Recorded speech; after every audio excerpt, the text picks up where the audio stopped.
The segment opens with a strong statement framing the political landscape as a battle between normal Americans and radical communists, setting a combative tone from the start. Host Sean Hannity introduces his guest, Speaker John Cena, likely a political guest/commentator sharing that name for illustration, not the actor, asking for his response to the idea that the upcoming elections will pit traditional American values against extreme left-wing ideologies. Cena agrees, emphasizing that the Republican Party continues to stand for the founding principles of the United States.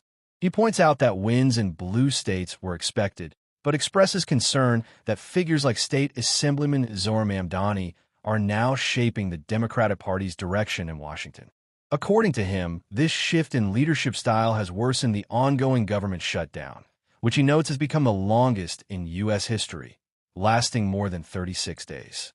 He attributes the shutdown to Democratic leaders Chuck Schumer and Hakeem Jeffries, both from New York, claiming their decisions have caused widespread pain for Americans.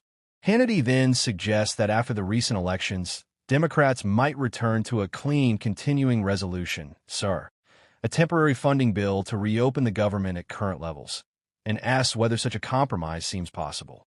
Cena responds that there is still hope, but uncertainty remains.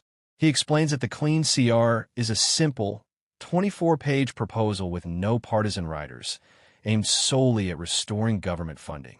However, he argues that Democrats are motivated by fear of backlash from their party's far-left activists rather than concern for ordinary families suffering from the shutdown's consequences. Cena accuses Democratic leaders of prioritizing political self-preservation over the needs of the American public, citing hardships like unpaid federal workers, delayed flights, and reduced food assistance. He urges centrist Democrats in the Senate to do the right thing and help end the gridlock. Hannity then raises the issue of essential services, such as air traffic control, SNAP benefits, and military funding, being affected, asking when Democrats will recognize the damage caused by the standoff.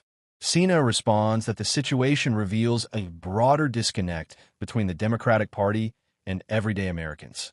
He claims a recent Democratic-funded internal study shows that even their own voters now see the party as weak, woke, and out of touch. He concludes that this perception is driving more Americans to shift toward the Republican Party, which he frames as being more attuned to people's real concerns.